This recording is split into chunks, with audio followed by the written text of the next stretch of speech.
त्रेहजात विशिता नमोभिः कुम्भेरेतः शिशिचतुः समानम् ततोऽहमान उदयाय मध्यात् ततो जात मृषिमाहुर्वसिष्ठम्।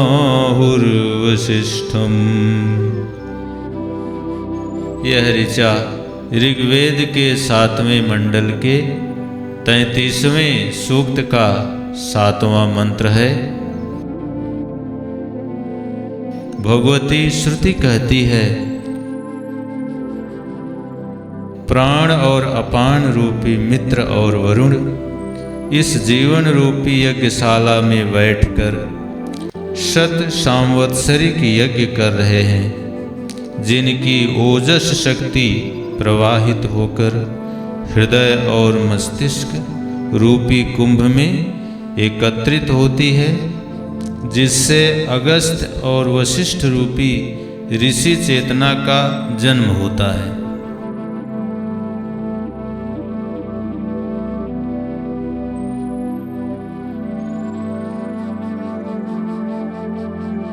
स्वबोध कुंभ मानव तन में ऋषि जीवन के इसी नव जन्म का अमृत आमंत्रण है।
बोले श्री सद्गुरुदेव भगवान की।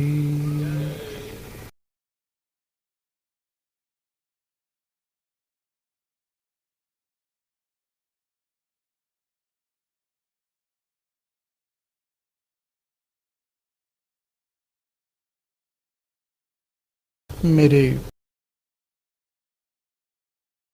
आत्मीय बंधु,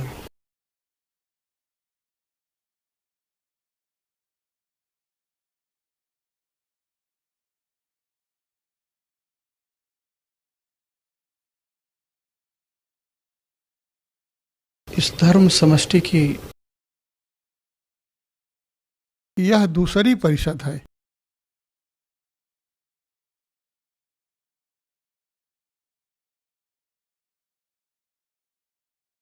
और आज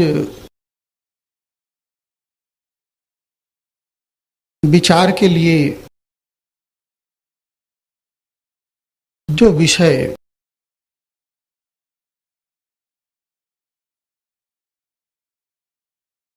आप सबकी जिज्ञासा में है,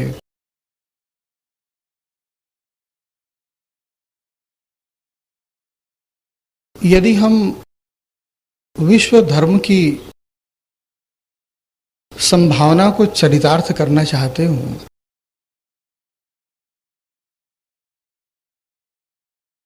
तो यह नितांत आवश्यक है कि उसके स्वरूप को पहचानें। ऐसी जिज्ञासा सार्थक है। तो सबसे पहले तो जो हम आपको एक सुझाव देना चाहते हैं,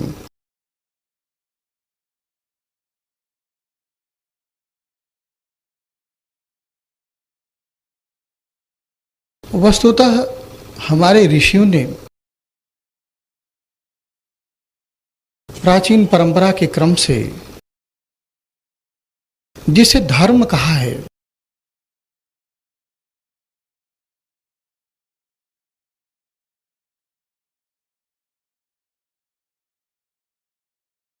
उसकी जो यथार्थता है, जैसा उनका संकल्प था उसके अनुसार वह धर्म समस्त मनुष्य जाति के लिए है, इसमें कोई संदेह नहीं।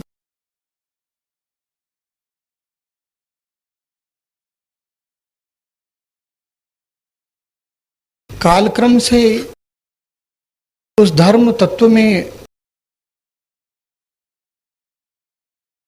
विकृति आ गई,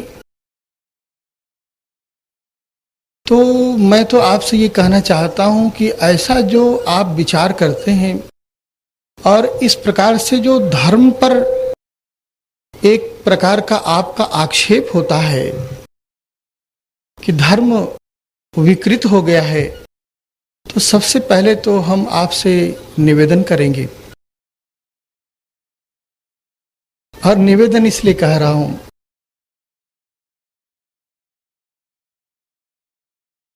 जिन संस्कारों में हम पले हैं, बढ़े हैं, तो मुझे ख्याल है वर्षा के दिनों में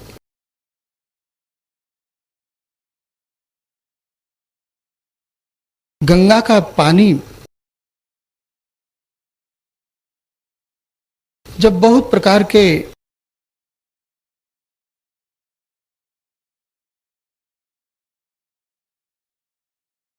ऐसे बहुत से खर पतवारों से भर जाता है, बहुत प्रकार की मिट्टी उसमें घुल जाती है,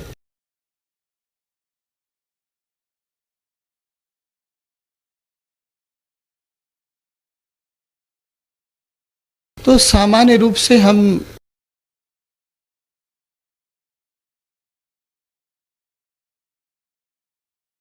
ऐसा कहते हैं कि ये गंगा का पानी गंदा हो गया है। ऐसा आप सब लोग प्रयोग करते हैं, ऐसा शब्द व्यवहार में हम प्रयोग करते हैं। लेकिन हमारा जो संस्कार है, आपको जानकर के आश्चर्य जरूर होगा, शायद कोई सत्पुरुष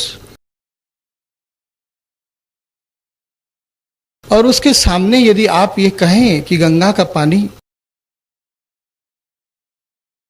गंदा हो गया है, तो हो सकता है कि उसकी आत्मा स्वीकार न करे आपके इस शब्द को, और आपके मुंह पर वो उंगली रखते कि ऐसा मत कहो। ये आपके अनुभव में है। हम गंगा के पानी को दूषित हो गया है, ऐसा कहना भी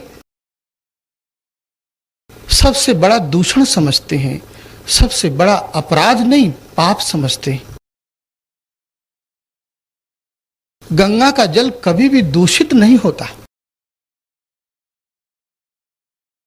उसमें मिट्टी का अंश मिल जाए, हमको दिखने में धूमिल वो दिखे, उसका रंग साफ न हो, उसकी स्वच्छता में बहुत कुछ मलिनता आ जाए, लेकिन हम ये कहें कि गंगा का जल मलिन हो गया है, यह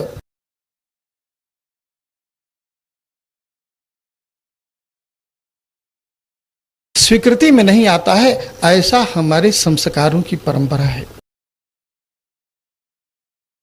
और ये मैं अपने बचपन के एक अनुभव से ही कह रहा हूं। गंगा जी के तट पर रहता रहा, स्नान के लिए हम लोग जाते थे।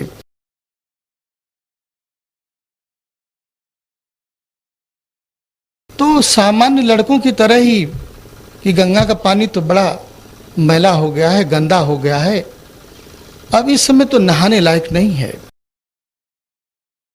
तो एक बड़े सामान्य से साधु ने कहा कि ऐसा नहीं कहते भाई, गंगा का पानी कभी भी गंदा नहीं होता। तो दो चीजें हैं, एक तो दिख रहा है कि गंगा का पानी गंदा है, सारे लोगों को दिखता है, लेकिन जो गंगा के पानी को पानी ही नहीं समझता, वो सामान्य नदियों की तरह उसमें जल का प्रवाह बह रहा है, जिसके अंतस में ऐसी अनुभूति नहीं, बल्कि जो गंगा को मां कहता है, तो मेरे बंधु अपनी मां को कोई अपवित्र नहीं कहता। और इस धरती पर जो अपनी मां को अपवित्र कह सकता हो, तो उससे बढ़ करके कृतघ्न, उससे बढ़ करके अपराधी और दुष्ट आत्मा शायद ही कोई हो। ऐसी हमारे संस्कारों की परंपरा है। तो जब ये हमारी गंगा मां दूषित नहीं हो सकती है, जब हमारी जननी दूषित नहीं हो सकती है, तो मेरे बंधु आपसे निवेदन करना चाहता हूं, आप एक विनम्र संशोधन करो अपनी सोच में, अपने विचार में। आप बोलते हो कि हमारा धर्म दूषित हो गया है, धर्म विकृत हो गया है। धर्म तो सकल संस्कारों की जननी है, धर्म तो सकल सृष्टि का जन्मदाता है, धर्म से ये जगत पैदा हुआ है। धर्म ने इस सारे विश्व को, सृष्टि को धारित किया है, धारण किया हुआ है। इसके हर अणु अणु को, इसके हर कण कण को एक दूसरे से सूत्रबद्ध करने वाला यदि कोई तत्व है तो वो धर्म का ही तत्व है।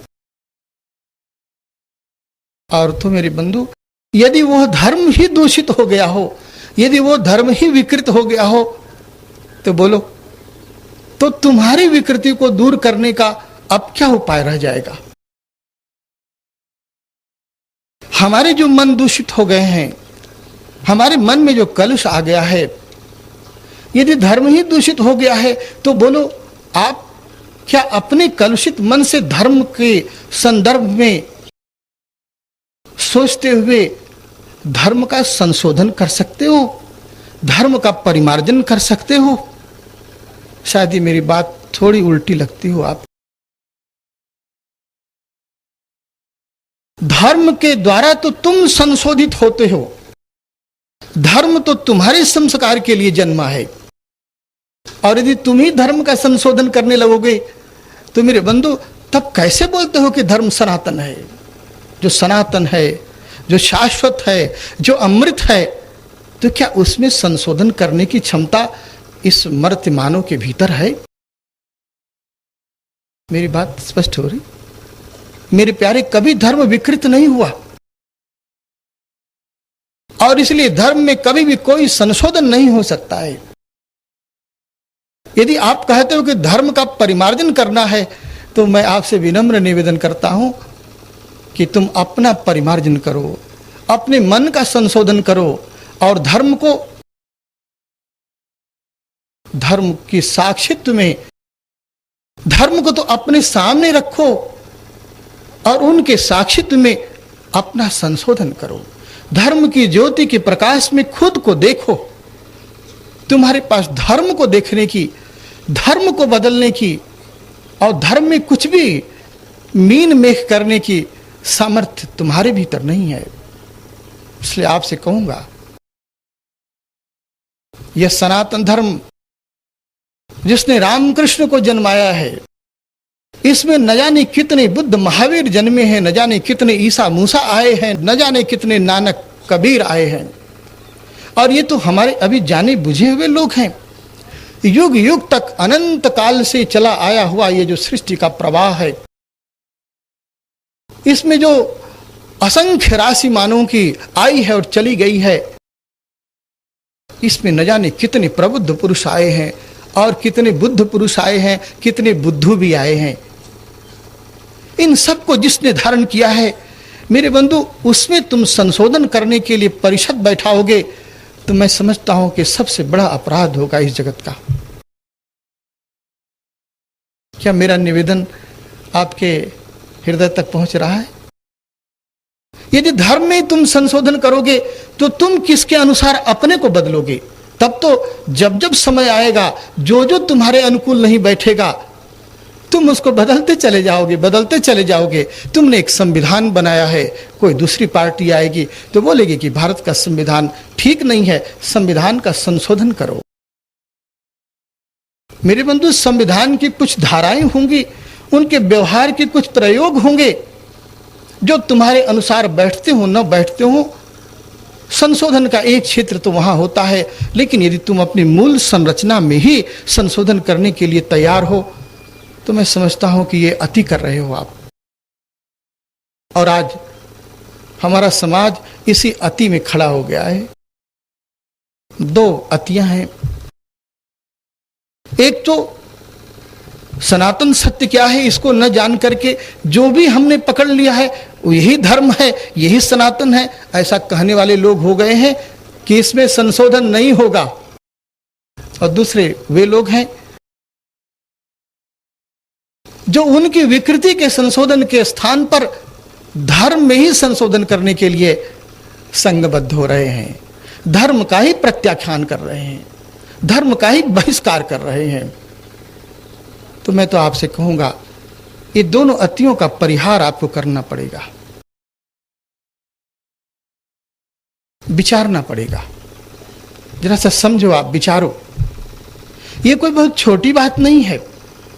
धर्म के तत्व के संदर्भ में विचार करना कोई बहुत सरल और कोई बहुत सहज वार्ता जैसे नहीं है, क्योंकि धर्म का तत्व निहितो गुहायाम। ये तो धर्म बड़ा गंभीर है, बड़ा रहस्यपूर्ण है। अरे बड़े बड़ों की तो मति हार जाती है, भीष्म पितामह जैसे कि मति हार जाती है, धर्म के संबंध में विमूढ़ हो जाते हैं, सत्य के संबंध में मति निर्णय नहीं दे पाती है।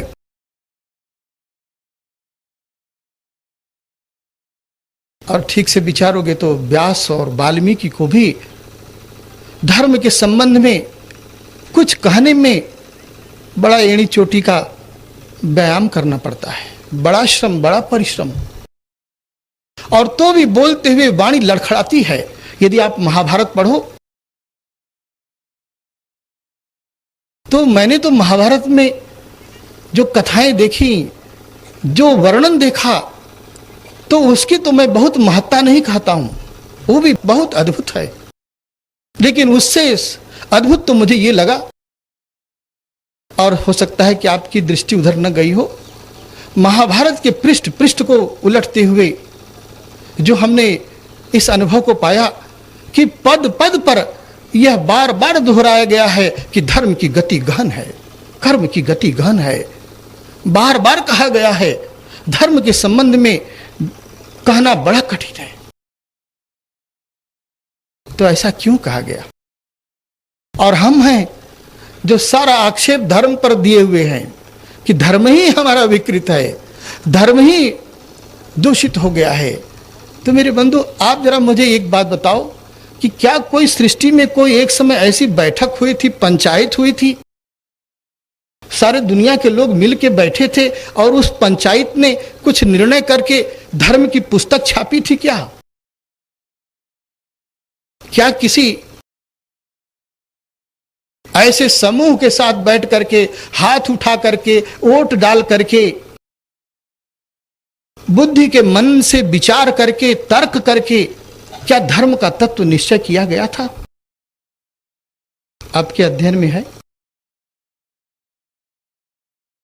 मेरा अर्थ क्या है? क्या धर्म हमारी पंचायत से जन्मा हुआ तत्व है जो हमारी पंचायत उसमें संशोधन करने के लिए बैठेगी? हमारी पंचायत तो इसीलिए बैठ सकती है कि उस धर्म को हम अपने जीवन में लागू कैसे करें। यदि यह सोचने के लिए आप बैठे हो तो इस धर्म परिषद की सार्थकता है। धर्म में संशोधन करने के लिए इस परिषद का आयोजन नहीं है मेरे बंधु। शायद मेरी वार्ता कुछ अधिक अति में लग रही है क्या? देखो, प्रमाण देता हूं, उदाहरण देता हूं।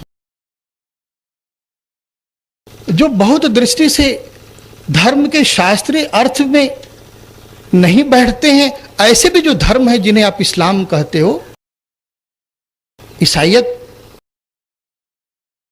का जो धर्म तुम्हारे सामने है, और मैं तो ये बोलूं कि जिसे आप आज अभी आधुनिक धर्म के रूप में सिख धर्म का नाम लेते हो, तो जरा मुझे बताओ, जो गुरु ग्रंथ साहब हैं वो क्या है?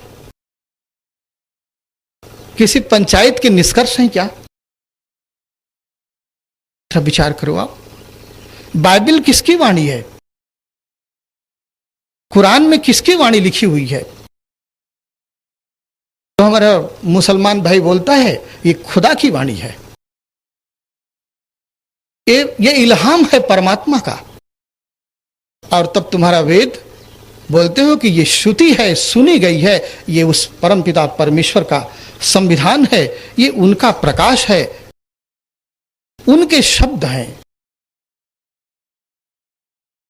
तो मेरे बंधु, जब एक मुसलमान यह कहता है कि कुरान उतरी है, हमने नहीं बनाया है, तो इसका आशय क्या है? और यदि आप अपने गुरु ग्रंथ साहब को कहो तो तुम्हें पता है, यह तो निश्चित है कि गुरु ग्रंथ साहब की वाणी उत्तरी वाणी नहीं है, ऐसा नहीं। लेकिन यदि ख्याल से देखोगे तो गुरु ग्रंथ साहब सदगुरुओं की वाणी का संग्रह है, और सदगुरु प्रमाण स्वरूप हैं जिनके भीतर वह वाणी उतरी है, उन्हीं की वाणियों का संग्रह किया गया है, किसी पंचायत का निष्कर्ष नहीं है। जो आप्त पुरुष हैं, जो पूर्ण पुरुष हैं, जो आप्त काम हैं, जिनके हृदय से वासनाएं निकल चुकी हैं, जिनके हृदय में अब कामनाएं नहीं हैं, उनका निज का स्वार्थ जरा भी नहीं है, किंचित मात्र भी नहीं है, ऐसे परम रस में डूबे हुए, जिनको उस परम सत्ता ने अंगीकार कर लिया है, जिनके भीतर उस परम प्रभु का प्रकाश हुआ है, और वह प्रकाश जब बाहर बहिर्गत हुआ है, जो उन्होंने शब्द श्रवण किए हैं, उस शब्द ब्रह्म को जो उन्होंने अपने भीतर श्रवण किया है, और उसका जब स्फुरन हुआ है, तो वेद निर्मित हुआ है, कुरान निर्मित हुआ है, बाइबल निर्मित हुई है, गुरु ग्रंथ साहब बने हैं। कहना क्या चाहता हूं मेरे बंधु,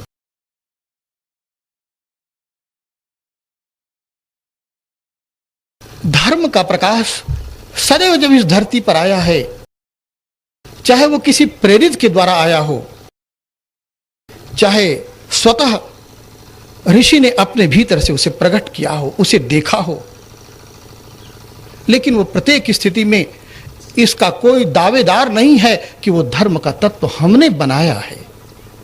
धर्म मेरे निज विचारणा का सृजन है, उसकी सर्जना है, ऐसा कोई दावा नहीं करता। जिसने आप ऋषि कहते हो,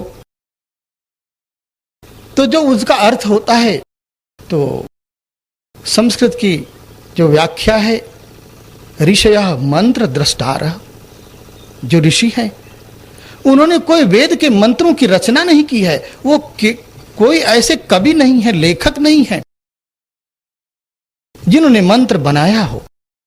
वे तो केवल मंत्रों के दृष्टा हैं, उनके साक्षित्व में वो मंत्र उतरे हैं, उन्होंने उसको देखा है, सुना है और मात्र उसकी अभिव्यक्ति करने वाले हैं। वो तो केवल निमित्त मात्र हैं, उन्होंने कुछ बनाया नहीं है मेरे प्यारे। और इसीलिए वेद अव्याख्येय है, उसकी व्याख्या संभव नहीं है। और यही क्यों, ख्याल करो तो एक मुसलमान से पूछो कि हम कुरान की व्याख्या करेंगे, वो बोलता है कि ये अपरिभाष्य है, इसकी व्याख्या नहीं हो सकती है, बाइबल की व्याख्या नहीं हो सकती है। और इसलिए बहुत गंभीरता से समझोगे तो शास्त्र का भाष्य करना बहुत उचित नहीं बताया गया है। वो तुम्हें न समझ में आवे तो उसका पारायण करो, वो तो तुम्हें लाभ दे सकता है, लेकिन अपने अनुरूप भाष्य करके तोड़ मरोड़ करोगे तो सत्य में विकृति पैदा करने के अतिरिक्त और कुछ नहीं कर पाओगे। तो जिस विश्व धर्म की चर्चा हम करने जा रहे हैं, आपको यदि उस धर्म का स्वरूप आप पहचानना चाहते हो तो मेरे बंधु एक बात आप समझो,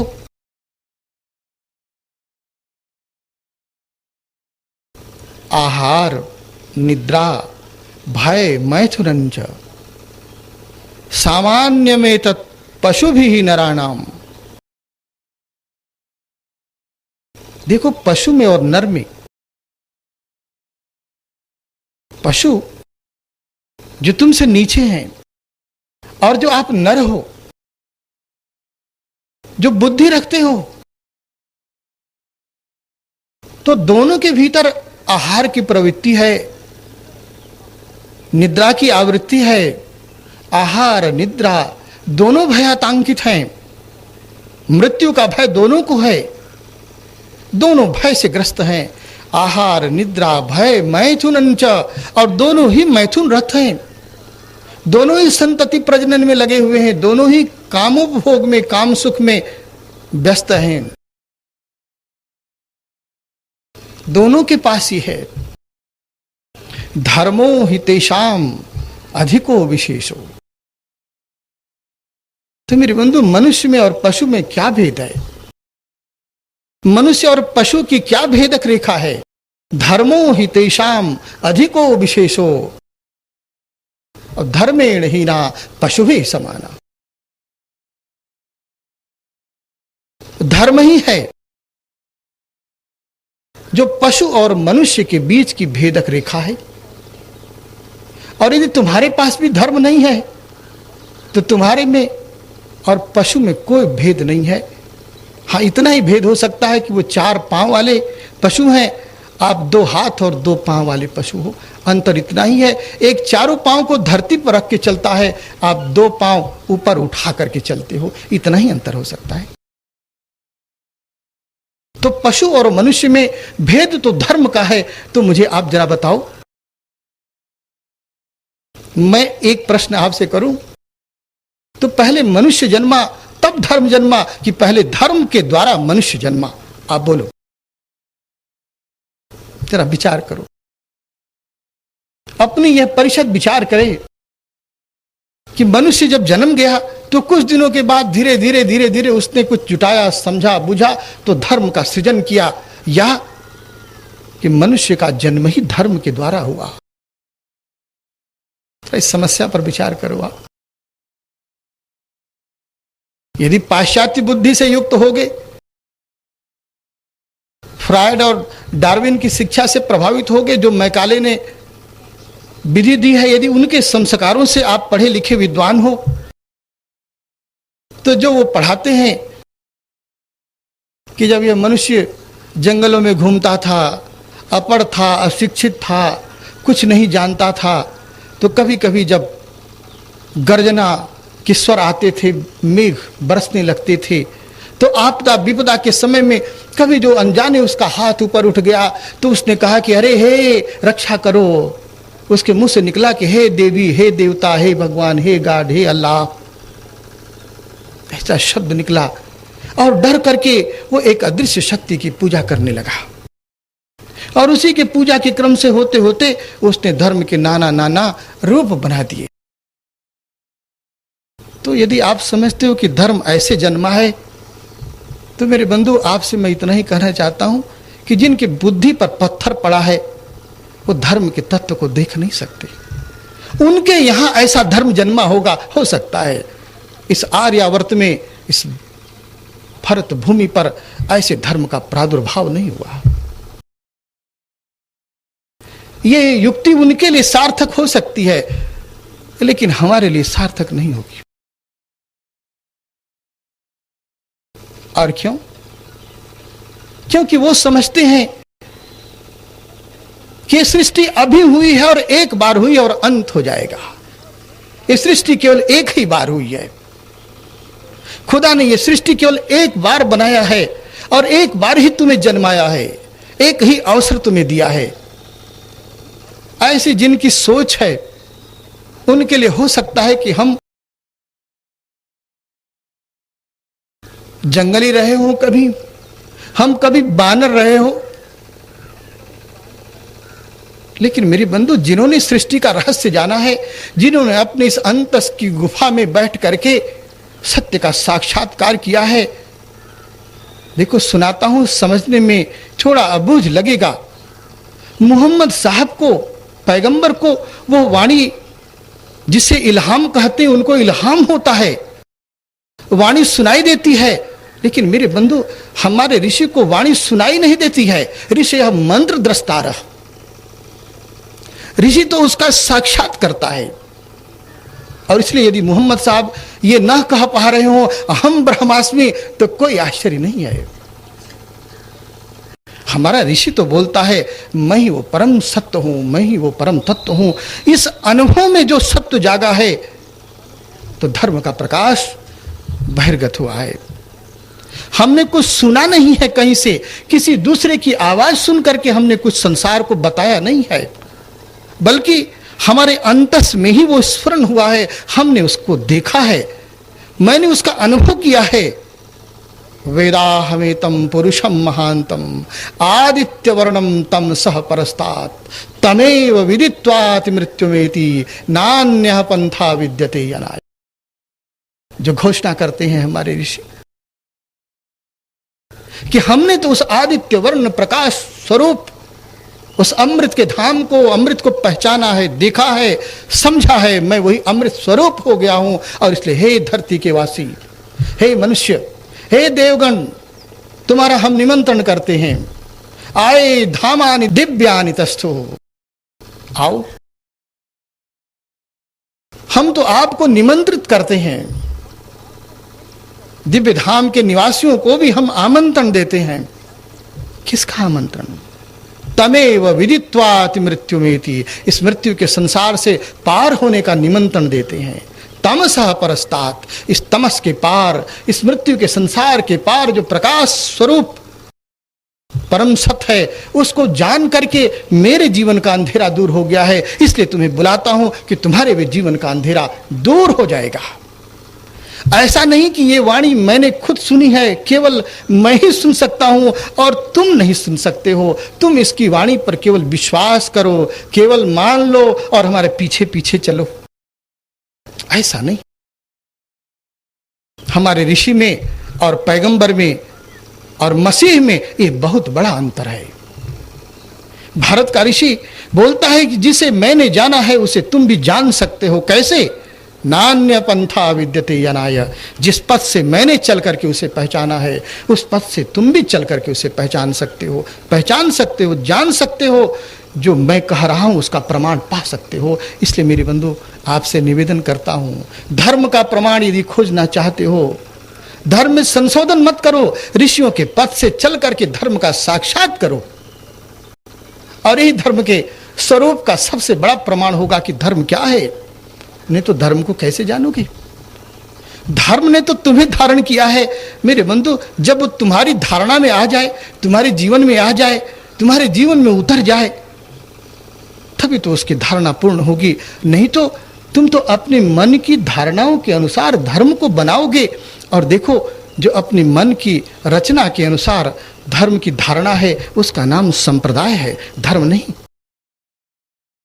संप्रदाय और धर्म की यही परिभाषा है।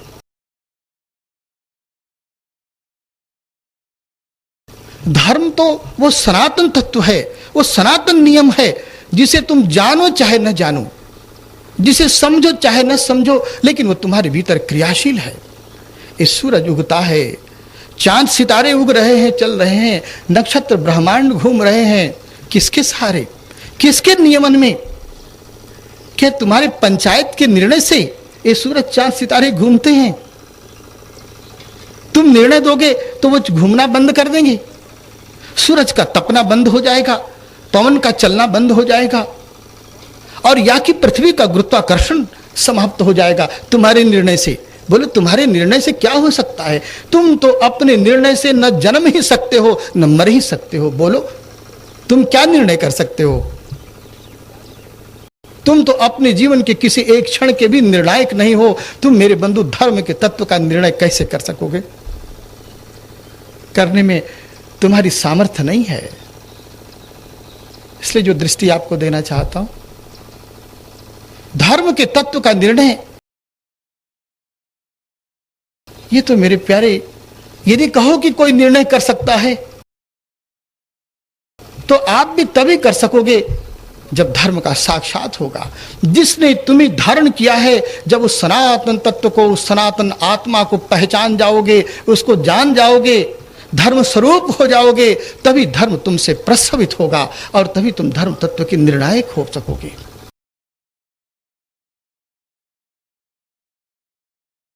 तो हमारे ऋषि ने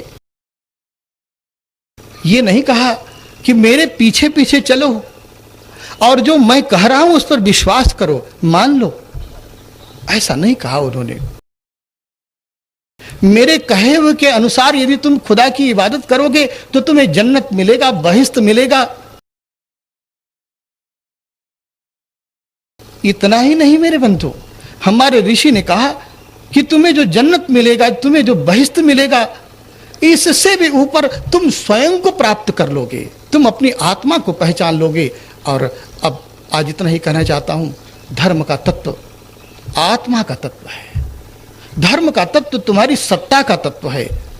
उस सत्ता की उपलब्धि में ही धर्म तत्व का निर्णय संभव है। इसके पहले तो धर्म का तत्व कभी भी निर्णय में नहीं आ सकता। तुम जो निर्णय करने के लिए बैठे हो, वो तो तुम ये निर्णय करने के लिए बैठे हो कि हम श्राद्ध करें कि नहीं करें, क्योंकि पितरों को पिंड देना धर्म है कि नहीं है, ये पूछने के लिए बैठे हो आप। नहीं क्या ये पूछने के लिए बैठे हो कि शूद्र को यज्ञोपवीत पहनाया जाए कि नहीं, ये पूछने के लिए बैठे हो। ये पूछने के लिए बैठे हो कि वास्तव में शूद्र कौन है और ब्राह्मण कौन है, ये समझने के लिए बैठे हो। तुम तो अपने लोक नीति को, अपनी नीतियों को, अपने आचार व्यवहार का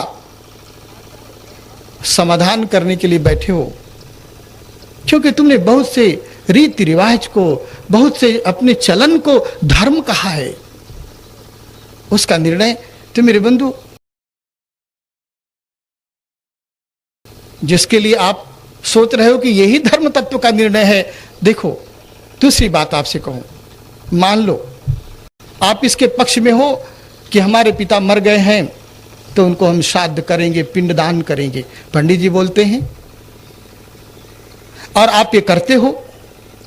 और कुछ लोग हैं जो कहते हैं कि क्या जरूरत है, कहां स्वर्ग देखा है किसने, नहीं करेंगे हम, ठीक है मत करो आप। तो इसमें क्या द्वंद्व है? किसी को लगता है कि पंडित जी के मंत्रों के द्वारा हमारे पिताजी तक उस स्वर्ग में ये हमारी खटिया मच्छिया पहुंच जाएगी, तो उनको पहुंचाने दो, पहुंचाने दो। और यदि तुम्हें लगता है कि मेरी खटिया वह नहीं जाएगी, मैं अपनी खटिया पर यहीं सोऊंगा, पिताजी को यहीं बुलाऊंगा, वही करो।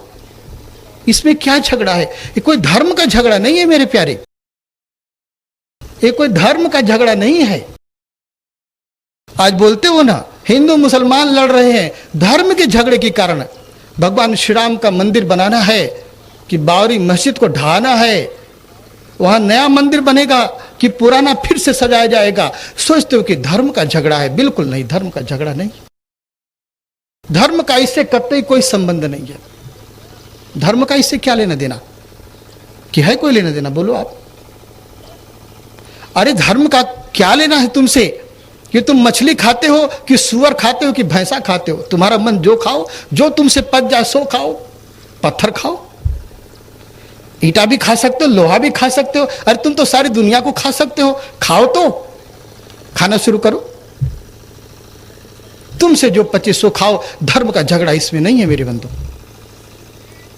मांस खाते हो कि शराब पीते हो, इसमें झगड़ने की क्या बात है? तुम्हारा पाचन ठीक है तो पचा लो, अरे क्या बुरा है? ढोलक खा लो, हारमोनियम खा लो, ये चौकी उठा लो, भीतर डाल दो, पच जाएगा सब। बड़े बड़े पेड़ डाल दो भीतर, खा लो मेरे बंधु, जो पच जाए। अरे मीन चाहे मैं तुम, जो तुम पचा सकते हो सो पचाओ। धर्म का झगड़ा इससे नहीं है। कैसे उठते हो, कैसे बैठते हो, तुम्हारी जैसी मति करे वैसे उठो, वैसे बैठो। धर्म ने तो तुम्हें स्वतंत्र किया है। देखो धर्म का रहस्य सुनो।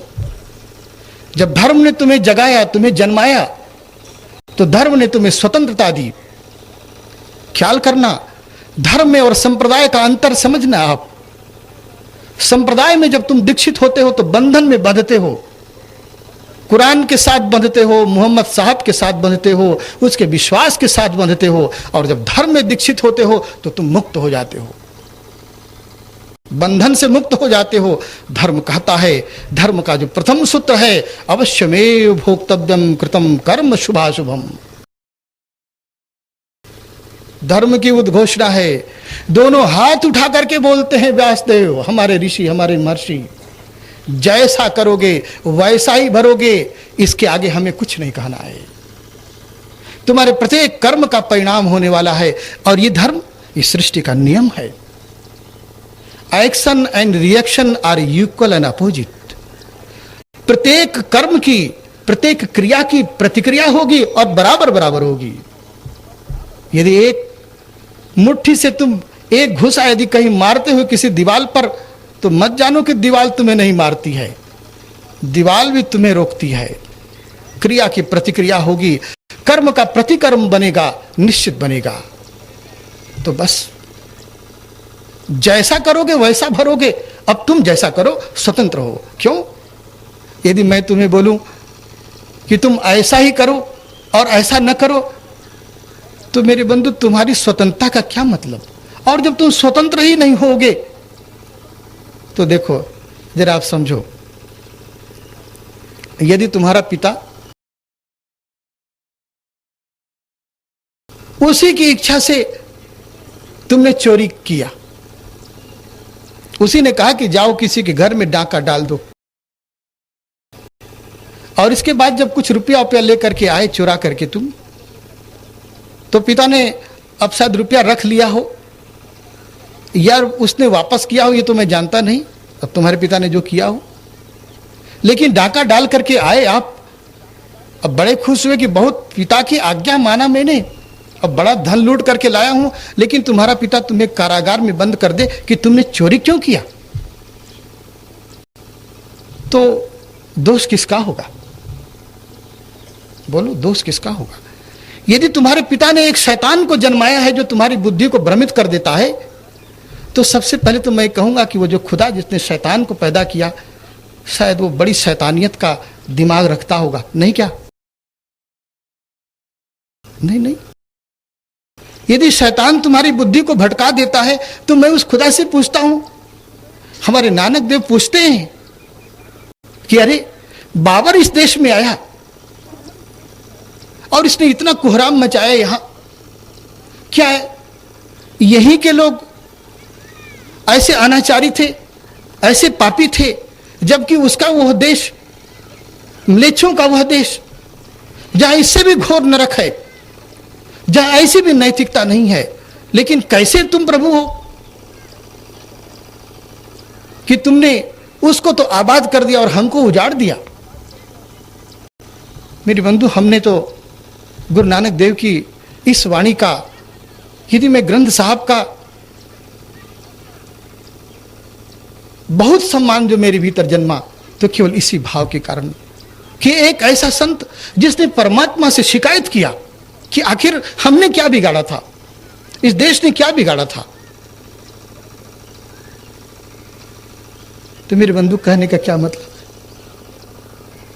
तो हमने जरूर शिकायत तो किया परमात्मा से, लेकिन संत ने कहा कि वास्तव में हम बिगड़ गए थे, नहीं तो कोई हमें पराभूत नहीं कर सकता था। हम नैतिक रूप से गिर गए थे, हमने अपने प्रभु को भुला दिया था और अपने समष्टि संग भाव को विस्मृत कर दिया था, इसलिए हम अनाचार के शिकार हो गए।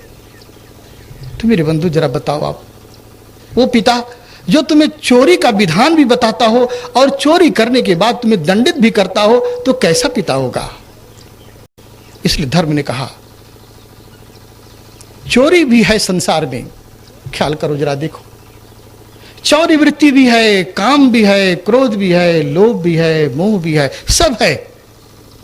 और इसी के साथ धृति भी है, क्षमा भी है, दया भी है। धृति ही क्षमा दमः अस्तेयम शौचम इंद्रिय निग्रह धीह विद्या सत्यम अक्रोध दशकम धर्म लक्षणम, ये धर्म के लक्षण भी हैं, ये धर्म के तत्व भी हैं। और इसी के साथ काम क्रोध लोभ मोह अधर्म के तत्व भी हैं। ये दोनों ही तुम्हारे सामने है, सृष्टि में दोनों ही है, और तुम स्वतंत्र हो। चुनाव तुम्हें इसमें से करना है, चुनना तुम्हें है, और जैसा चुनोगे वैसा ही प्राप्त करोगे। जिम्मेदारी किसी के ऊपर नहीं है, तुम्हारे अपने ऊपर ही अपनी जिम्मेदारी है। जैसा करोगे वैसा ही प्राप्त होगा तुम्हें। तो मेरे बंधु, निर्णय तो तुम्हें करना है अपने कर्म का। सत्कर्म करोगे या असत कर्म करोगे, धर्म का जो निश्चय है सत और असत पर निर्धारित होगा। और सत्य जो समष्टि सत्ता के संग होगा वो सत्य होगा, और जो समष्टि सत्ता के से बहिर्गत से भिन्न होगा, या ये कहूं उससे दूर होगा, उसके संस्पर्श से जो जितना ही दूर होगा उतना ही अधर्म का पक्ष पोषित करेगा। तो सत्ता से जिसकी जितनी जितनी दूरी बढ़ती जाएगी उसका सत्य भी उतना ही क्षीण होता चला जाएगा, और सत्ता के संग जो जितना ही निकट होता चला जाएगा उसमें सत्य का प्रकाश उतना ही भरता चला जाएगा। यह विवेक ही धर्म के तत्व का विवेक होगा। तो आप जहां खड़े हो, इतने लोग बैठे हो, इस धरती की 6 अरब आबादी में उस सत्ता के निकट कौन है और उस सत्ता के दूर कौन है? जो सत्ता के निकट हैं वो धर्म के तत्व का रहस्य जान सकते हैं, लेकिन मेरे बंधु जो सत्ता से दूर हैं उनके लिए बोलो धर्म का कैसे तत्व बताया जा सकता है, कैसे समझाया जा सकता है, कैसे सुझाया जा सकता है? तो चिंता न करो, घबराओ नहीं, धर्म ने इसकी आज्ञा दी है। तुम्हारा विकास ही यदि अंधेरे से हो रहा है प्रकाश की ओर, तो एक वह भी अवस्था है जहां तुम घोर अंधेरे में डूबे हो, वो भी एक अवस्था है। हो सकता है कि थोड़े दूर आगे जो चले हों थोड़े और प्रकाश में आ गए हों, फिर भी वहां अंधेरा हो। कुछ लोग और आगे आ गए हों तो फिर भी वहां भी कुछ अंधेरा हो, कुछ प्रकाश आया हो। तो ऐसे समझो कि उस प्रकाश के जो जितना निकट है वो उसने उस प्रकाश को उतना अधिक समझा है, और जो जितनी दूरी पर है उसके लिए उस प्रकाश का अर्थ उतना ही शिथिल होता चला गया है। और ऐसे नाना संस्कारों से मन के विकास के नाना स्तरों पर यह मनुष्य का जीवन इस धरती पर है। और इसलिए धर्म कहता है कि कोई एक ही विधान, एक ही नियम सब पर लागू नहीं हो सकता। सावधानी से आप समझना, संप्रदाय वो है जो एक ही विधान को, एक ही कानून को, एक ही नियम को अपने पूरे समाज पर लागू करना चाहता है। लेकिन धर्म जो जहां है, जैसा है, जैसी उसकी योग्यता है, उसी के अनुसार जीने की व्यवस्था प्रदान करता है। और इसीलिए नाराज नहीं होना मेरे बंधु, जो शूद्र हैं उनके लिए धर्म का विधान दूसरे प्रकार का है, जो वैश्य है उसके लिए धर्म का विधान दूसरे प्रकार का है, जो क्षत्रिय है उसके लिए धर्म का विधान दूसरे प्रकार का है, जो ब्राह्मण है उसके लिए धर्म का विधान दूसरे प्रकार का है। मेरी बात स्पष्ट हो रही? झगड़ा है आपका ना, झगड़ा है आपका कि शूद्र के लिए धर्म की दूसरी आज्ञा है, वैश्य के लिए धर्म की दूसरी आज्ञा है, क्षत्रिय के लिए धर्म की दूसरी आज्ञा है और ब्राह्मण के लिए धर्म की दूसरी आज्ञा है। मेरे बंधु, आप खुद सोच सकते हो, यदि एक ही कक्षा में पढ़ने वाले बहुत से विद्यार्थी हों तो एक सामान्य रूप से तो सबको पढ़ाया जा सकता है, लेकिन हर कोई जानता है कि एक ही अध्यापक यदि सबको पढ़ावे तो उसमें कुछ तो 33% पाकर के पास होते हैं कि नहीं, और कुछ 45% वाले होते हैं, और कोई 60% वाले भी होते हैं, 60% भी पाते हैं, और कुछ 33 से भी नीचे रह जाते हैं। तो बोलो क्या करोगे आप, क्या करोगे? पढ़ाते तो हम एक ही बात सबको हैं, और यदि अब आप हमसे बोलो कि हमने कुछ पढ़ाने में कुछ कोर कसर रखा है, तो ऐसा आक्षेप मेरे ऊपर करके क्या करोगे आप? हमने तो एक ही आंख से सबको पढ़ाया है, लेकिन मेरे बंधु, जिसकी जैसी मति थी उसने वैसा ही पढ़ाई किया, इसमें दोष मेरा नहीं। और इसलिए बुद्धिमान अध्यापक वही होगा कि 33% वाली जो बुद्धि है उसको 60% वाली बात क्यों बताएं। मेरे बंधु, मेरी बात समझ में आ रही है? आप क्यों कहें? और शायद मेरी बात न और स्पष्ट हो रही हो तो मैं आपसे यह कहूं कि अभी जो गदहिया गुल में आए हुए हैं, जो आपके शिशु कक्षा में आए हुए हैं, उनको भी हम वही पढ़ावें और जो एमए को पढ़ाना चाहते। और आप हमसे झगड़ा करो कि ब्राह्मण को तो तुमने वेद पढ़ाया और शूद्र को तुमने वेद नहीं पढ़ाया। झगड़ा तो आप करते हो कि क्यों नहीं पढ़ाया गया, पंडितानी को क्यों नहीं वेद पढ़ने का अधिकार दिया गया, पंडित जी ही क्यों वेद पढ़ेंगे? अरे मेरे बंधु, हम अधिकार देके भी क्या करेंगे? अधिकार ले लो, पढ़ लो। मत समझो कि मैं कोई पंडित जी का पक्षधर हूं, लेकिन मैं जानता हूं पंडित जी का इसमें कोई दोष नहीं है। मेरे बंधु, आप लड़ो मत, परिस्थिति पर विचार करो, समझो।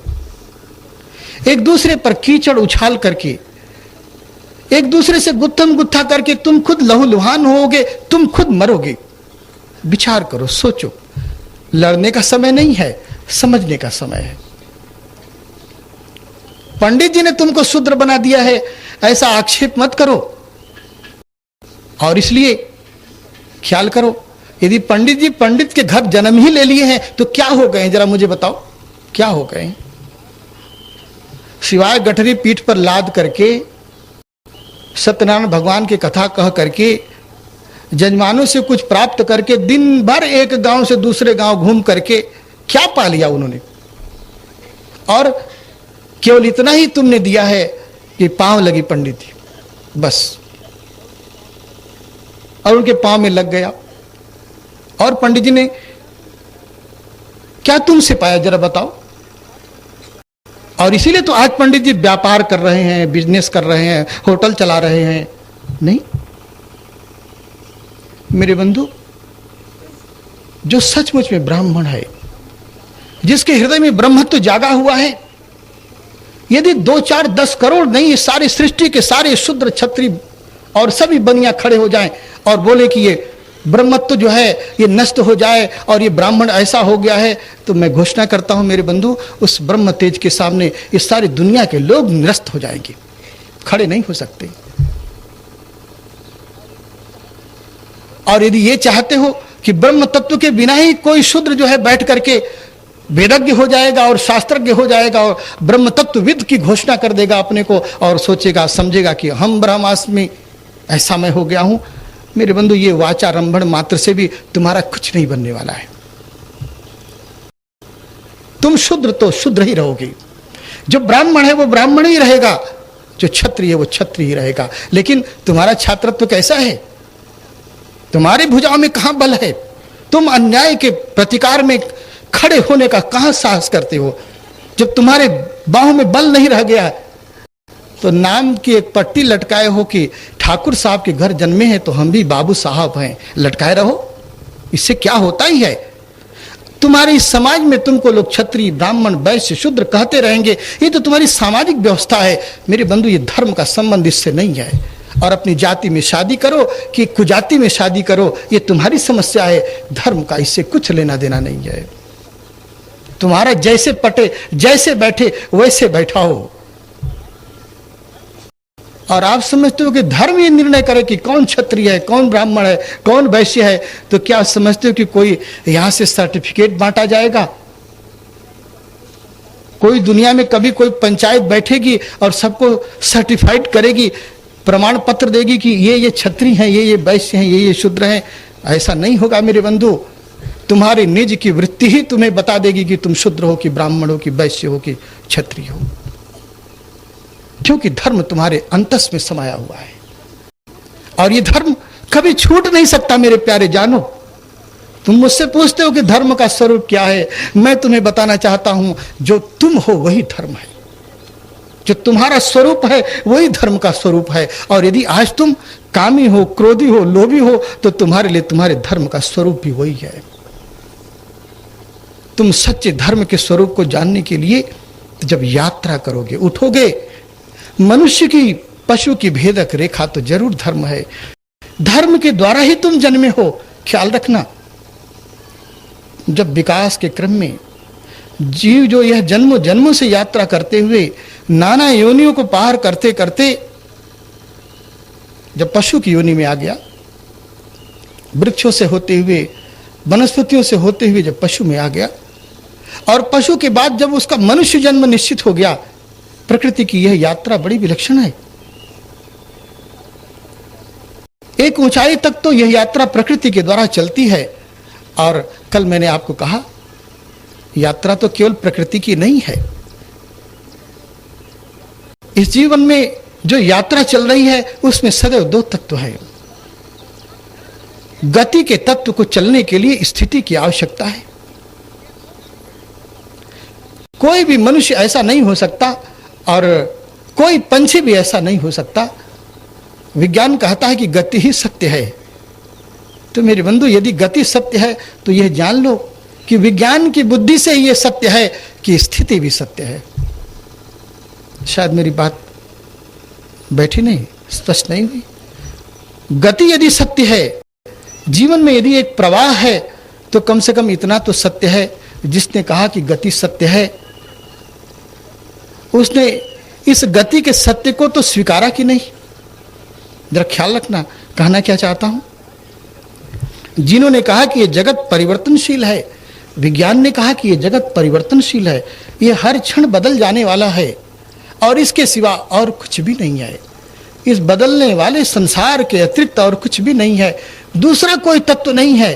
तो मेरे बंधु, जरा आप बताओ, यह जो विज्ञान कहता हो कि दूसरा कोई तत्व भी नहीं है, क्या ऐसा कह करके उसने उस दूसरे तत्व को सिद्ध नहीं कर दिया? नहीं समझे आप? जब मैंने ये कहा कि इस तम्बू में जो लोग बैठे इसके सिवा और कोई भी नहीं है, अरे जब कोई नहीं है तो ये कहने की क्या जरूरत पड़ गई कि कोई नहीं है? क्योंकि जब कोई नहीं है तो वो तुमको दिखाई कैसे दिया कि उधर कोई नहीं है? अरे उधर कोई होगा तभी तो बोल रहे हो कि उधर कोई नहीं है। हाँ, दिखाई तुम्हें नहीं दे रहा है कि उधर है कौन। तो यदि गति सत्य है तो मेरे बंधु ये जरा आप समझो, यदि गति सत्य है तो गति है ना, और यदि है तो स्थिर ही होगी कि गति युक्त ही होगी। मेरी बात नहीं समझे आप? थोड़ी गूढ़ बात है। देखो, जरा गंगा जी के किनारे खड़े हो जाओ तो मैं उदाहरण दिया करता हूं कि गंगा का प्रवाह बह रहा है ना, पानी बह रहा है ना, तो रोज हर क्षण पानी बदल रहा है, बह रहा है। तो मैं पूछा करता हूं आपसे पूछता हूं कि ये जो पानी बह रहा है, ये जो पानी हर क्षण बदल रहा है, तो ये जो बदलने वाला प्रवाह है, प्रवाह में जो गति है, जो परिवर्तनशीलता है इस प्रवाह की, क्या वो परिवर्तनशीलता भी परिवर्तित हो रही है? मेरी बात नहीं समझे ना? जो गति चल रही है, आप कहते हो ना कि पानी का प्रवाह बह रहा है, तो ये जो बहना है, ये बहना निरंतर है ना, ये बहना तो कभी बंद नहीं होता। नहीं समझे मेरी बात? ये बहना तो हर क्षण हो रहा है, और यदि हर क्षण हो रहा है तो बहना तो सत्य हुआ, बहना तो स्थिर हुआ। बहने की जो प्रक्रिया है वो तो स्थिर हुई कि नहीं हुई? नहीं समझा? नहीं बैठी मेरी बात? अरे यदि ये जगत परिवर्तनशील है तो इसकी जो परिवर्तनशीलता है, ये कभी भी परिवर्तनशीलता परिवर्तित नहीं होगी, ये सत्य है ना? नहीं। और यदि ये सत्य है तो इसका मतलब यह है कि जगत की जो परिवर्तनशीलता है, इसी अपरिवर्तनशील सत्य के कारण ही है।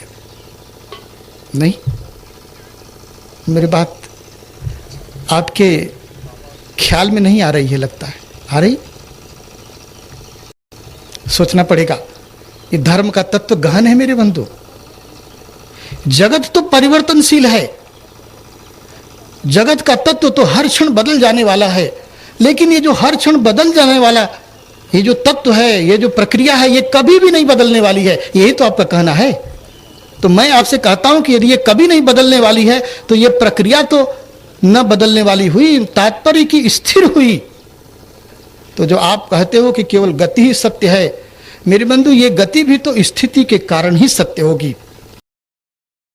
नहीं नहीं, तो मेरे बंधु, ये जो स्थिति है जिसने गति को भी धारण किया है, इस स्थिति के कारण ही ये गति भी हो रही है। तो जो गति में प्रवाह चल रहा है, प्रकृति का जो प्रवाह चल रहा है, वो प्रवाह अपने उस आधार को भी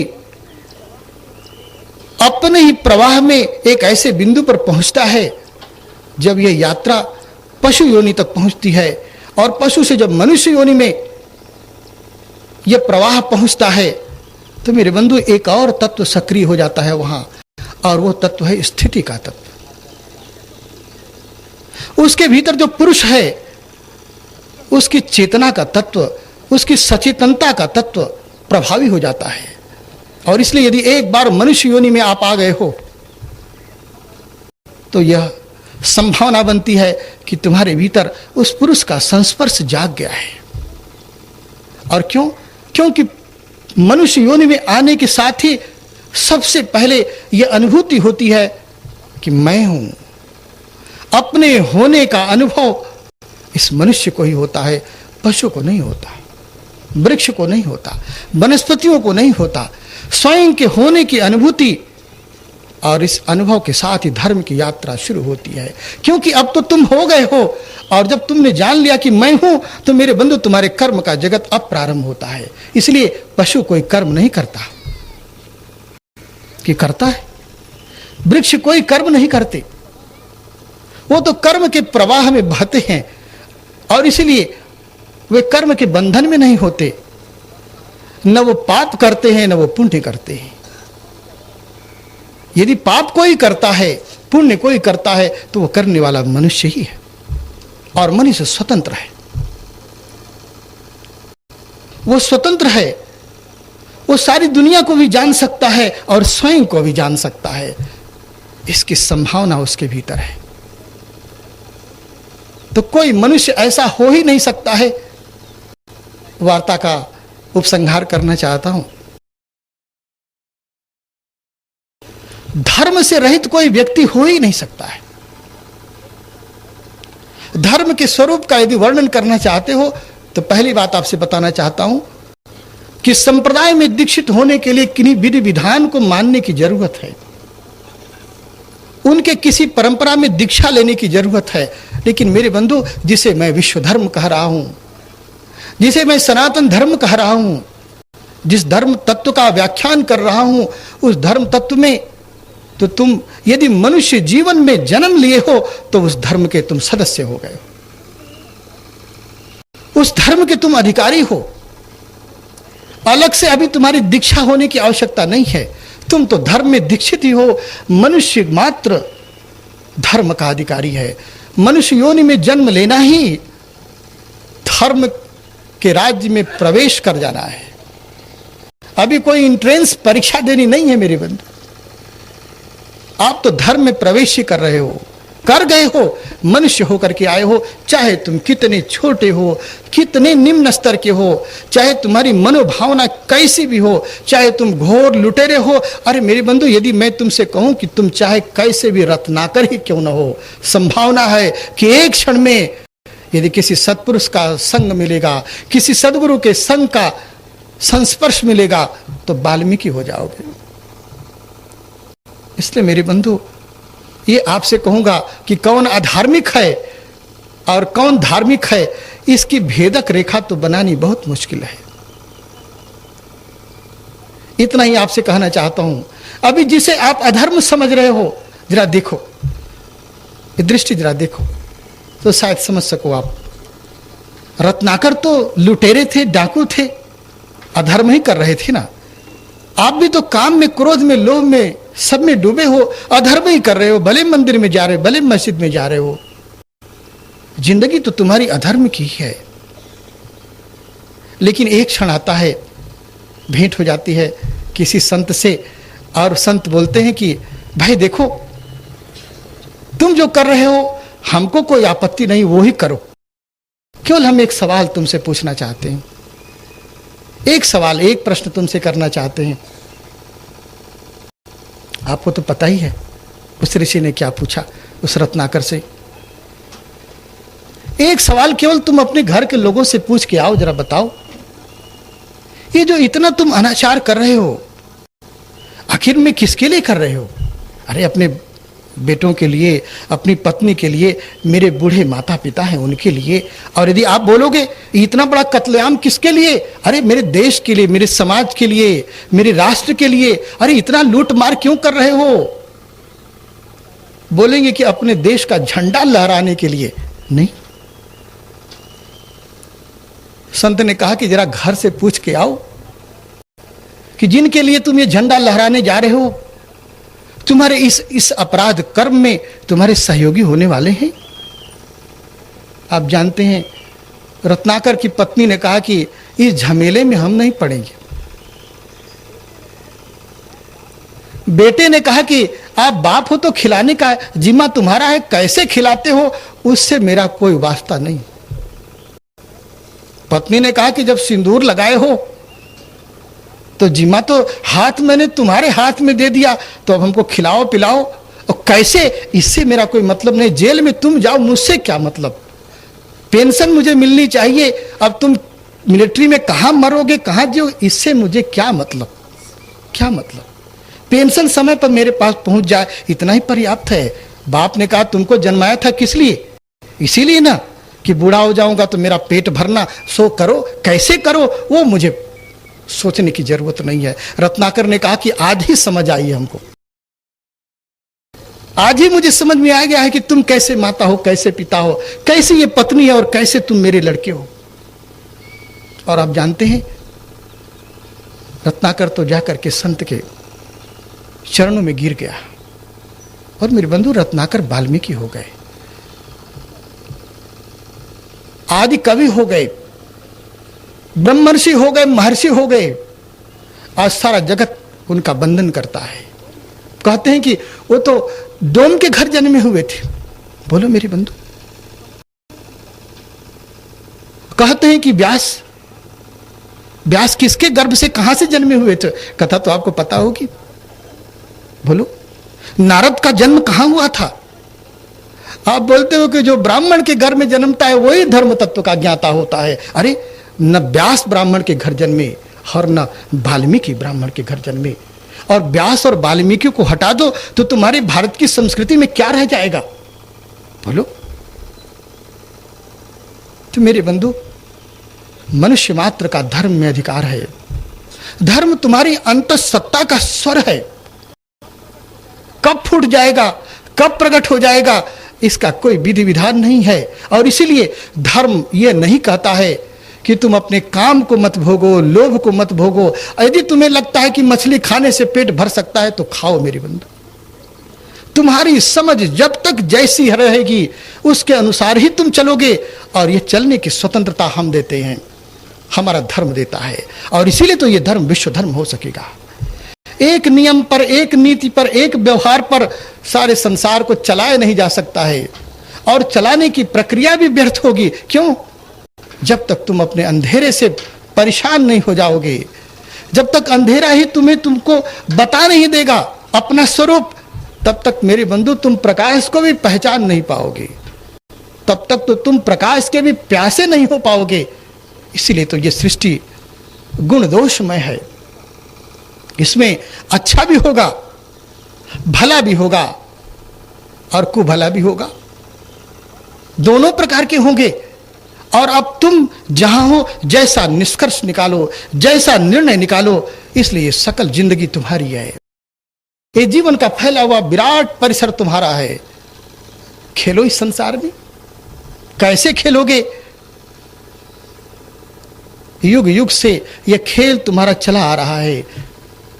हमारे ऋषि ने कहा कि सृष्टि एक ही बार नहीं हुई है, ये तो सृष्टि बार बार होती ही आती है।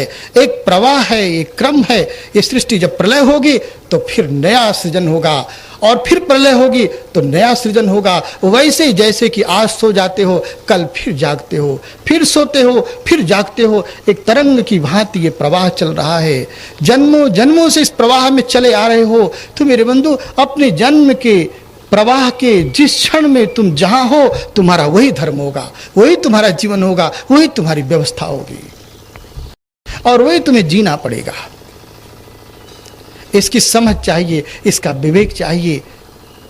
यह विवेक तुम्हें मिल सके, धर्म इसकी व्यवस्था कर सकता है। धर्म यह विवेक दे सकता है तुम्हें कि तुम जहां हो विवेक का प्रकाश तुम्हें मिल सके, कि तुम वहां से कैसे आगे चल सको। इसमें बहुत से लोग हैं जो फिर जन्मेंगे और वही गलती फिर दोहराएंगे।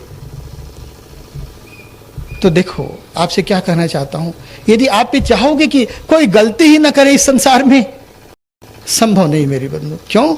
इस मर्त्यलोक का नियम है, भूल से ही सुधार होगा, यही यहां का नियम है। इसलिए आपसे हाथ जोड़ करके विनम्र प्रार्थना करता हूं, निवेदन करता हूं, सबसे पहले यदि इस धर्म को विश्व धर्म बनाना चाहते हो, यदि हमारे संदेश को सारे जगत में ले जाना चाहते हो, तो पहली बात आपसे आवश्यक अनिवार्य बात कहना चाहता हूं कि कोई पापी है कि कोई पुण्यात्मा है। मेरे बंधु, पुण्यात्मा को देख के प्रसन्न तो होना, लेकिन पापी को देख के घृणा मत करना, क्योंकि हर पुण्यात्मा का एक अतीत होगा जो पापात्मा का होगा, तुम्हारा भी। यदि तुम आज ब्रह्मचारी हो तो निश्चित जानो मेरे बंधु कि कल तुम व्यभिचारी थे, इसमें कोई संदेह नहीं है। यदि आज संत हो तो निश्चित है कि तुम कभी न कभी तो असंत रहे होगे, और याद आ जाएगा इस धर्म के तत्व के जितना निकट पहुंचोगे, और जिस दिन तुम्हें आखिरी जन्म मिलेगा जिसमें तुम उस प्रकाश को उपलब्ध हो जाने वाले होगे, तुम्हें याद आ जाएगा अपने विगत जन्मों का, तुम्हें ख्याल आ जाएगा, जाति स्मरण हो जाएगा, और पता लग जाएगा कि तुम स्त्री भी हुए थे, पुरुष भी हुए थे, कुत्ते बिल्ली भी हुए थे, और नाना नाना दुष्कर्म भी किए हो, तुम सब किए हो, और सब करके ही, भोग करके ही, सीख करके अपनी ही त्रुटियों से आज आनंद हो गए हो। तो मेरे बंधु, यदि यह एक यात्रा हर जीव की समाई हुई है, तो आप ख्याल करो, इसी यात्रा में तो 6 अरब लोग चल रहे हैं। तो कोई ऐसे भी होंगे जिनको अभी मांस अच्छा लगता होगा, तो तुम्हें क्या अड़चन है? कोई कठिनाई? किसी को सुरती पसंद होगी, किसी को गांजा, किसी को अफीम, किसी को सिगरेट, किसी को शराब, कोई आपत्ति नहीं है मेरे बंधु। किसी को व्यभिचार, किसी को डाके जनी, ये सब पसंद होगा। हाँ, उसके लिए राज्य व्यवस्था किया हुआ है, डाका डालोगे तो जो होगा राज्य ने व्यवस्था किया है, और धर्म ने भी व्यवस्था किया है कि बीड़ी पियोगे तो क्या होगा, इसकी भी व्यवस्था है, क्योंकि नियम के विरुद्ध चलोगे फल तो प्राप्त होगा मेरे बंधु। तो अब तो धर्म ने अधर्म का भी जगत तुम्हारे सामने जुटा दिया है। तुम निर्णय करो, तुम विचार करो, तुम सोचो।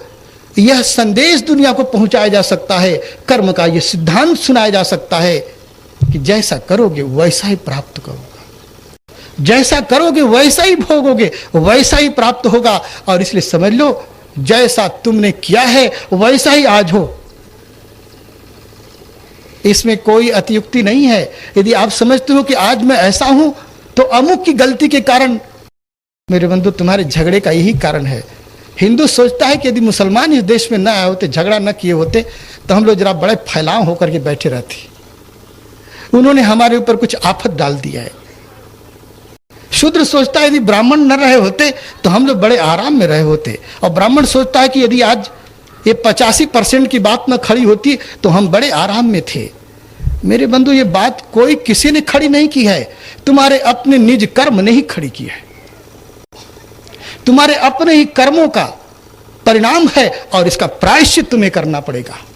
यदि तुमने ही कहा है कि एक शूद्र के कान में हम शीशा पिला देंगे वेद मंत्र सुनने के कारण, तो मेरे बंधु निश्चित है कि एक शूद्र भी तुम्हारे कान में शीशा नहीं, उसके पास जो होगा सो पिला देगा।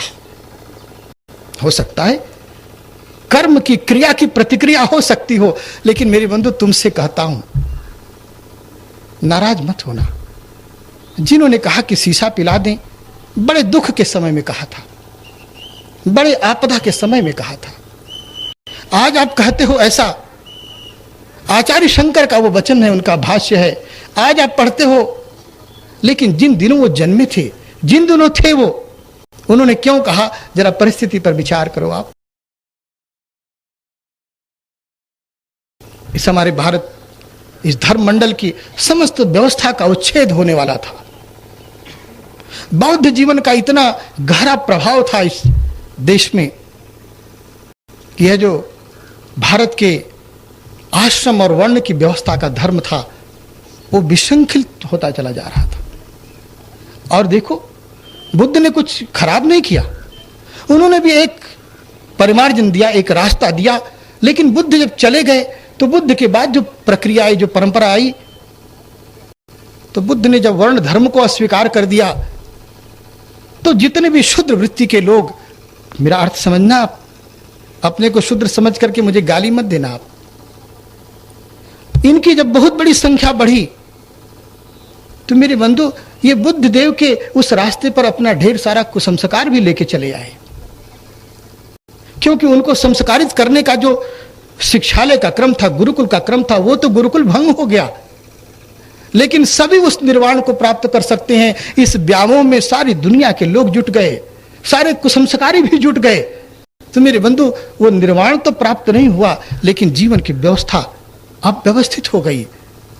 और तब ऐसे समय में किसी को ऐसा भी दुर्धर्ष शब्द कहना पड़ा कि उनके कानों में ये वेद मंत्र मत डालो, शायद इसी से वेदों की रक्षा हो सकेगी। और इतना ही नहीं मेरे बंधु, ख्याल करो, तो एक समय ऐसा आया जब पाश्चात्य जगत से दूसरे धर्मों के लोगों का इस धरती पर आक्रमण हुआ, उनका आना शुरू हुआ, तो एक व्यवस्था दी गई कि इस समुद्र को पार करके कोई दूसरे देश में जाए ही नहीं। यह हमारा देश अपनी सुरक्षा में सिमट गया। और कुछ थोड़े से ब्राह्मणों ने, इस धर्म में श्रद्धा रखने वाले थोड़े से लोगों ने, जिनको आज आप बहुत कटु शब्द कहते हो, जिनके ऊपर आप बहुत आक्षेप करते हो, लेकिन इस संपदा को बड़ी सुरक्षा के साथ, इस विद्या को, इस ब्रह्म विद्या को उन्होंने बचा के रखा, आज तक रखा। और बाहर की यात्रा बंद कर दिया कि यहां के लोग बाहर जाएंगे, बाहर के लोग यहां आ रहे हैं, और यदि हम बाहर जा रहे हैं तो हमारी भी दूसरे से मिक्सिंग होगी, सम्मिश्रण होगा, और हमारा ज्ञान विनष्ट हो जाएगा। तो ऐसे समय में कुछ कठोर नियम बनाए गए थे, लेकिन वो तो देश काल के परिस्थिति के अनुसार थे। आज परिस्थिति खत्म हो गई और स्वामी विवेकानंद ने समुद्र को लांग करके विदेश की यात्रा की। हमारा पहला सन्यासी, उसने घोषणा की, मेरे पीछे आओ, चलो। और उस धर्म परिषद में उन्होंने अपने इस वेदांत का जयघोष उद्घोष किया, जबकि देश हमारा परतंत्र था। तो मेरे बंधु, किसी समय के कारण, अरे सदगुरु कबीर ने कुछ कहा होगा, कुछ मियों को कहा होगा, कुछ हिंदुओं को कहा होगा, समय के कारण कहा होगा। कोई भी सदगुरु आता है अपने समय काल के अनुरूप, मोहम्मद साहब ने भी कुछ कहा होगा, ईसा ने भी, मूसा ने भी कुछ कहा होगा, अपने समय काल के अनुसार कहा होगा। मेरे बंधु, तो समय काल के अनुसार कही हुई वार्ता को सनातन वार्ता समझ करके आप उनके ऊपर आक्षेप मत करो। और इसलिए ये परिषद इसीलिए बैठी है, धर्म तत्व का निर्णय करने के लिए बैठी है। तो धर्म तत्व का कौन सा निर्णय कि कौन सा आज देश काल के अनुरूप है और कौन कालवाही हो चुका है, केवल इतना ही निर्णय करना है आपको। न तो धर्म में संशोधन करना है और न तो नया धर्म प्रवर्तित करना है। धर्म तो सनातन है, पहले भी था, आज भी है, आगे भी रहेगा। आत्मा उसकी वही रहेगी मेरे बंधु। बुद्ध ने जिस आत्मा को पाया है, सदगुरु कबीर ने भी उसी आत्मा को पाया है। उसमें कहीं कोई भेद नहीं हुआ। शब्दों के व्याख्यान में जो भी भेद हुए हों और वो भी गहराई से विचारोगे, समझोगे तो भी पता लग जाएगा। षट शास्त्र हैं, यदि पढ़ोगे न्याय, वैशेषिक और योग, सांख्य, वेदांत, मीमांसा पढ़ोगे तो लगेगा कि सब भिन्न भिन्न है। लेकिन मेरे बंधु इतना ही जानो आप, ये भिन्नता जो दिख रही है तो वो ऐसे ही है जैसे कि तुम्हारे इस देह के अंग प्रत्यंग। यदि तुम कान का कोई शास्त्र पढ़ो तो कान के विषय में ही उसमें वर्णित होगा ना। आंख के शास्त्र में आंख का वर्णन होगा, नाक के शास्त्र में नाक का वर्णन होगा। और यदि आप ये समझते हो कि नाक के शास्त्र में आंख की बात क्यों नहीं की गई है, यदि तुम्हें विरोध लगता हो, कुछ लोग हैं जो खोजते हैं कि मानस में जो गोस्वामी तुलसीदास ने आज 400 वर्ष पहले लिखा, तो उस समय उन्होंने क्यों नहीं लिखा कि श्री राम जन्मभूमि के ऊपर बावरी मस्जिद बनाई गई है, क्यों नहीं लिखा? एक मित्र मुझसे पूछते रहे, मैंने कहा कि अरे मानस भक्ति का ग्रंथ है, मानस अपने आराध्य की भक्ति का सदग्रंथ है, वो कोई इतिहास और भूगोल की किताब थोड़े ही मेरे बंधु कि उसमें से आप भूगोल खोज रहे हो और इतिहास खोज रहे हो। तो मेरे प्यारे, न्याय से आप जो खोजते हो, वेदांत से जो खोजते हो, तत्व तो दूसरा नहीं है मेरे बंधु। एक ही परम सत्ता के वो विभिन्न आयामों का, विभिन्न आयामों से अध्ययन है, स्वाध्याय, व्याख्यान है। यदि पहुंचोगे उसके अंतस में तो उसी परम सच्चिदानंद परमात्मा के उस परम सत्य में ही पहुंचोगे। इसलिए आपसे कहूंगा कि धर्म का जो रहस्य है, धर्म का स्वरूप जो हम आपको बताना चाहते हैं, जिस धर्म में हम आपको दीक्षित करना चाहते हैं मेरे बंधु, वो तो तुम्हारे जीवन का धर्म है। हम जिस धर्म को सनातन कह रहे हैं वो तुम्हारा जीवन है, और वो जीवन जो आज काम से सना है, क्रोध से सना है, लोभ से सना है, और उसी में आप जी रहे हो। यह जीना ही तुम्हें ऊपर ले जाएगा। और कैसे, जरा समझो आप, जरा समझो। तो मैं ये सूत्र पूरा कर दूं, कितना भी, कैसा भी तुम व्यभिचार करते हो, कैसे भी डाकू हो, कैसे भी चोर हो, लेकिन आप जरा सोचो, समझो आप, कैसा भी चोर आदमी, यदि उससे आप पूछो कि चोरी क्यों करते हो, तो शायद वो बोलेगा कि अपने बाल बच्चों के लिए चोरी करता हूं। बोलता होगा कि नहीं? कैसा भी बनिया जो टेनी मारता होगा, कैसा भी क्षत्रिय जो किसी की हिंसा कर देता होगा, और कैसा भी ब्राह्मण जो तुम्हारे समझ में लगता है कि बड़ा ढोंग पसारा हुआ है, सबसे पूछ डालो तो बोलेगा क्या करे, बाल बच्चे हैं ना, क्या करे। और बाल बच्चे नहीं है तो क्या करे, पेट तो है। मेरे बंधु, ये सब कार्य, चाहे उसे तुम दुष्कर्म कहो चाहे सत्कर्म कहो, जीने के लिए तुम कर रहे हो। अपने जीवन को और अपने से संबंधित जो लोग हैं उनके जीवन को बचाने के लिए कर रहे हो। जीवन की रक्षा के लिए तुम ये सारे कर्म कर रहे हो। और जरा समझो आप, जीवन की रक्षा का मतलब है कि तुम मरना नहीं चाहते हो, अमृत के लिए ही सारा प्रयास कर रहे हो। उस अमृत तत्व के लिए ही तुम्हारा सारा प्रयास हो रहा है। तुम्हारे पास, तुम कितने भी अंधेरे में हो जाओगे, कितने भी नष्ट हो जाओ तुम मेरे बंधु, लेकिन तुम्हारे पास ऐसी नष्टता कभी भी नहीं हो सकती है, तुम्हारे पास ऐसी कुबुद्धि कभी भी नहीं हो सकती है जिसे हमें कहें कि तुम्हारे पास कोई भी सद्बुद्धि नहीं बची है। ऐसा मनुष्य हो ही नहीं सकता है। पापी से पापी आत्मा के भीतर पुण्य की ज्योति जलती रहती है। बहुत चोरी बेईमानी करते हो तो मंदिर में दौड़ के जरूर आते हो कि कुछ तो हमारा कल्याण हो जाए, कुछ तो हमारा सुख का मार्ग मिले। और हर व्यभिचार करने वाला, असत कर्म करने वाला दुखित होता है तो सुख की ओर जरूर लौटता है, सुख के लिए जरूर पागल होता है।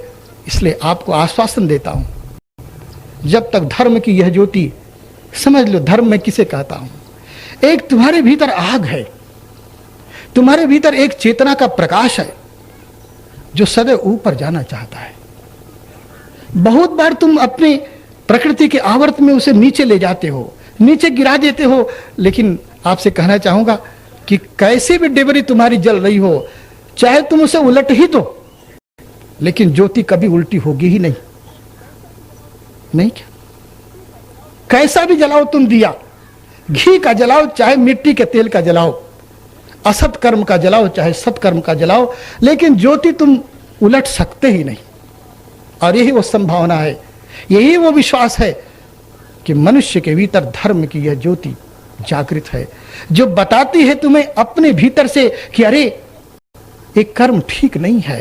इसलिए मेरे बंधु, यदि तुम अपने सदगुरु की शरण में हो जाओ, जो तुम्हारे भीतर अवस्थित हैं, यदि उनकी सुनने लगो तो मेरे बंधु धीरे धीरे तुम्हें वो पथ प्रशस्त हो जाएगा, जबकि तुम उस परम ज्योति को उपलब्ध होकर के उस धर्म के परम स्वरूप को प्राप्त कर लोगे।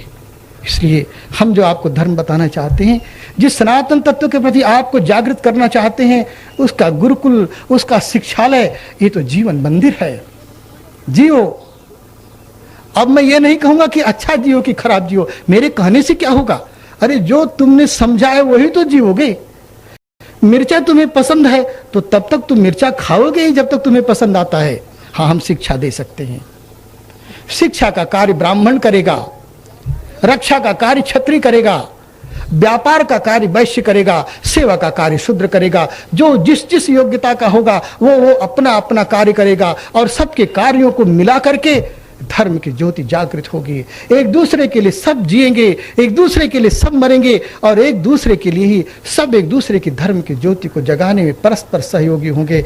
ऐसा ही हमारे ऋषियों ने धर्म का स्वरूप और उसकी विवेचना करते हुए इस धर्म का संघ बनाया था, धर्म का एक आंदोलन परिचालित किया था, जो धारा मार्ग में ही अवरुद्ध हो गई। और हम चाहते केवल इतना ही है कि वो धारा फिर से प्रवाहित हो उठे। और इस प्रवाह में ही हम आपका आमंत्रण करते हैं। तो आखिर बात कहता हूं, आप भी अपने भीतर चाहे सुखी हो चाहे दुखी हो, चाहे मलिन हो चाहे निर्मल हो, ये याद रखना कि तुम कभी भी इतने मलिन हो ही नहीं सकते हो कि तुमको अपनी मलिनता का पता न लगे। ये सूत्र याद रखना, धर्म का सूत्र है। जब धर्म के सूत्र ने कर्म का सूत्र दिया तो तुम्हारे भीतर एक ऐसी विवेक की ज्योति दिया है, धर्मो हितेषाम। ये विवेक की बुद्धि, ये ज्योति ही विशेष है तुम्हारे भीतर, जो तुम्हें बताती रहती है कैसी भी मलिनता हो जाए, लेकिन वो बताती है कि तुम मलिन हो गए हो। इतना तो तुम्हें पता ही लगता है। ऐसा कोई मलिन व्यक्ति नहीं है जो कहे कि मैं मलिन हुआ ही नहीं। ऐसा वो नहीं सन गया है मलिनता में कि उसको अपनी मलिनता का बोध चुक गया हो। और इसलिए जब तक मलिनता का बोध है तब तक धर्म की धरती पर कभी भी अवनति नहीं हो सकती है। चाहे तुम हिंदू होके जियो, चाहे मुसलमान होके जियो, एक दिन संभावना है कि धर्म की यह ज्योति जागृत होगी और तुम्हारे भीतर उसका प्रकाश तुम्हारे तन मन को रंग करके सारे जगत को रंग देगा। प्रयास हम यही करना चाहते हैं। ये इस ज्योति का संदेश सबके भीतर ले जाना चाहते हैं, इस ज्योति की पहचान सबको देना चाहते हैं।